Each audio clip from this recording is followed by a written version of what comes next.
सन 2020 में एक ऐसा चमत्कार हुआ जिसने पूरी दुनिया को चौंका दिया। केवल एक साल के अंदर एक इंसान ने अपनी संपत्ति में $100 बिलियन से ज्यादा जोड़ लिए और दुनिया का सबसे अमीर आदमी बन गया। ये वो इंसान है जो एक साथ इलेक्ट्रिक कार कंपनी चलाता है, रॉकेट बनाता है, इंसानी दिमाग में चिप लगाने की तैयारी कर रहा है और जमीन के नीचे सुरंगें खोद रहा है। उसका अंतिम सपना है मार्स पर इंसानों को बनाना। जी हाँ, हम बात कर रहे हैं एलन मस्क की।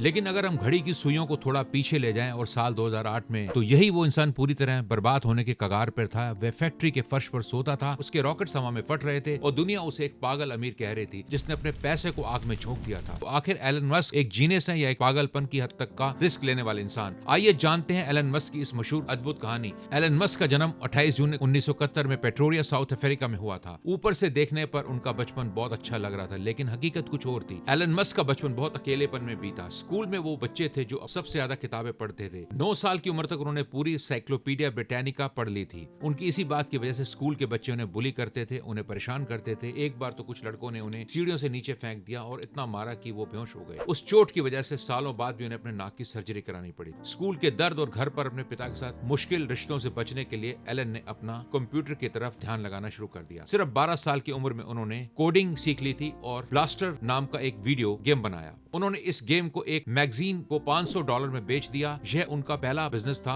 लेकिन एलन मस्क जानते थे अगर उन्हें अपने बड़े सपने पूरे करने हैं तो उन्हें अमेरिका जाना होगा। 17 साल की उम्र में एलन जेब में बिना ज्यादा पैसे लिए कनाडा चले गए, जहाँ उन्होंने बहुत संघर्ष किया। कभी लकड़ी काटने की मिल में काम किया तो कभी खेतों में। बाद में अमेरिका पहुंचे और वहाँ यूनिवर्सिटी ऑफ पेंसिल्वेनिया में इकोनॉमिक्स और फिजिक्स में डिग्री ली। यह साल 1995 का था। इंटरनेट की दुनिया बस शुरू ही हुई थी। एलन ने पीएचडी की पढ़ाई सिर्फ 2 दिन में ही छोड़ दी और अपने भाई किम्बल के साथ मिलकर ज़ेप्टो नाम की कंपनी शुरू की। उस समय उनके पास इतने पैसे नहीं थे कि वो रेंट पर घर ले सके, इसलिए वो ऑफिस में ही सो जाते थे और नहाने के लिए पास के एक सेंटर में जाते थे। ज़ेप्टो एक तरह से गूगल मैप्स का शुरुआती रूप था। 4 साल बाद कंप्यूटर बनाने वाली कॉम्पैक्ट ने ज़ेप्टो को खरीदा और एलन को $22 मिलियन यानी करोड़ों रुपए मिले। उस वक्त उनकी उम्र महज 27 साल की थी। ज्यादातर लोग इतने पैसे मिलने के बाद रिटायर हो जाते हैं और ऐसे ही जिंदगी जीते हैं, लेकिन एलन मस्क ने ऐसा नहीं किया। उन्होंने अपना सारा पैसा अपने आने वाले आइडिया पर लगा दिया। उन्होंने X.com नाम से एक ऑनलाइन बैंक शुरू किया और बाद में पेपॉल बन गया। जब ईबे ने पेपॉल को खरीदा तो एलन मस्क को करीब $165 मिलियन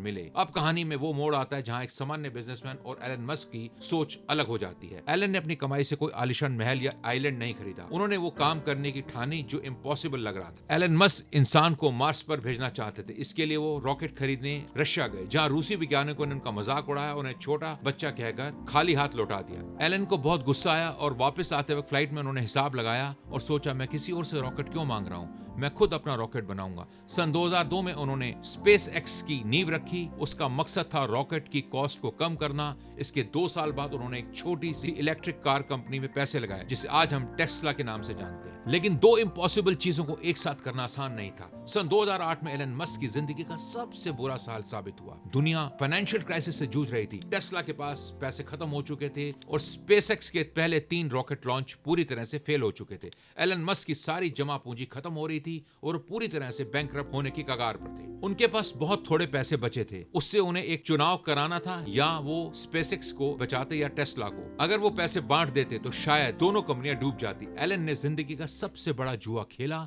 और अपना सब कुछ दांव पर लगा दिया। स्पेसएक्स की किस्मत चौथे रॉकेट लॉन्च पर टिकी थी। अगर ये फेल हो जाता तो कंपनी बंद हो जाती। 28 सितंबर 2008 को स्पेसएक्स ने अपना चौथा रॉकेट लॉन्च किया और इस बार वो सक्सेसफुल रहा। रॉकेट ऑर्बिट में पहुंच गया। कुछ दिनों बाद नासा ने स्पेसएक्स को $1.6 बिलियन का कॉन्ट्रैक्ट दिया। क्रिसमस की शाम को टेस्ला को भी फंडिंग मिल गई और कंपनी डूबने से बच गई। उस अंधेरे दौर से निकलने के बाद एलन मस्क ने कभी पीछे मुड़कर नहीं देखा। एलन मस्क ने मॉडल S और मॉडल 3 जैसी कारें बनाकर साबित कर दिया कि इलेक्ट्रिक व्हीकल्स भी तेज और शानदार हो सकती हैं। स्पेसएक्स ने वो कर दिखाया जो नासा भी कभी नहीं कर सका था।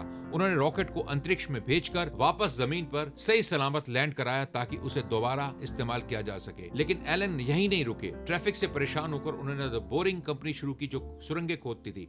एआई और इंसानी दिमाग को जोड़ने के लिए उन्होंने न्यूरालिंक बनाई और हाल ही में उन्होंने ट्विटर को खरीदकर उसका नाम एक्स कर दिया, जो काफी विवादों में भी रहा। आज एलन मस्क दुनिया के सबसे अमीर इंसानों में गिने जाते हैं, लेकिन अगर आप उनसे पूछेंगे तो कहेंगे कि पैसा उनके लिए सिर्फ एक टूल था। उनका असली मकसद आज भी वही है जो उस छोटे से बच्चे का था, जो साउथ अफ्रीका में बैठकर साइंस फिक्शन किताबें पढ़ता था। वो इंसान को मार्स पर ले जाना चाहता था। उसका मानना था कि अगर इंसान को फ्यूचर में जिंदा रहना है तो हमें पृथ्वी के अलावा दूसरे ग्रहों पर भी बसना होगा। आप एलन मस्क को पसंद करें या ना पसंद, लेकिन एक बात से इनकार नहीं कर सकते कि उन्होंने हमारे सोचने का तरीका बदल दिया है। उन्होंने हमें दिखाया है कि पागलपन और जीनियस के बीच का अंतर सफलता है। दोस्तों, आपको क्या लगता है, क्या एलन मस्क सच में हमारे जीवन काल में हमें मार्स पर ले जाएंगे? आपके विचार कमेंट्स में जरूर बताएं। अगर आपको ये कहानी पसंद आई हो तो वीडियो को लाइक करें और चैनल को सब्सक्राइब करना ना भूलें। Thank you very much and God bless you all.